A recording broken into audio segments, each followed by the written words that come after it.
અમદાવાદમાં ખાનગી કંપની સાથે જોડાયેલા કેબ ડ્રાઈવરોની બેઠક યોજાઈ હતી। કંપનીઓ દ્વારા યોગ્ય ભાવ ન મળતો હોવાના મુદ્દે ડ્રાઈવરોએ પોતાની સમસ્યાઓ રજૂ કરી હતી। ડ્રાઈવરોનું કહેવું છે કે સીએનજી અને પેટ્રોલના ભાવમાં સતત વધારો થયો હોવા છતાં કંપનીઓ દ્વારા ભાડામાં વધારો કરવામાં આવ્યો નથી, જેના કારણે કેબ ચલાવતા ડ્રાઈવરોને આર્થિક મુશ્કેલીઓનો સામનો કરવો પડી રહ્યો છે। ડ્રાઈવરોએ જણાવ્યું કે રિક્ષાની સરખામણીએ કેબમાં ઇન્સ્યોરન્સ, પાસિંગ અને વાહનોની કિંમત વધુ હોવા છતાં કેબનું ભાડું ઓછું મળી રહ્યું છે। હાલની પરિસ્થિતિમાં યોગ્ય ભાવ નહીં મળે તો ડ્રાઈવરોની મુશ્કેલીઓ વધતી જશે તેવી રજૂઆત બેઠકમાં કરવામાં આવી હતી।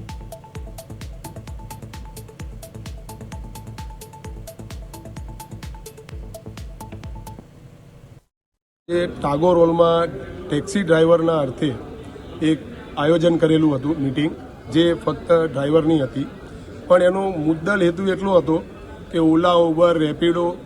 ભારત ટેક્સી ટોટલી કંપનીઓ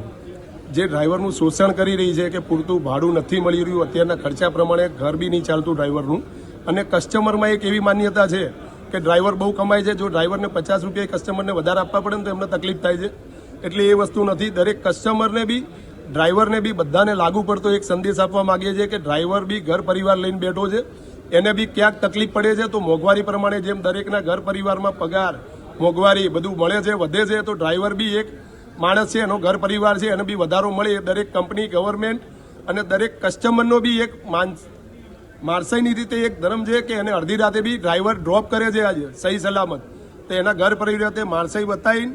કસ્ટમર તરફે અને કંપનીઓ પોતાની ફરજ બતાવીને ભાવ વધારો કરે,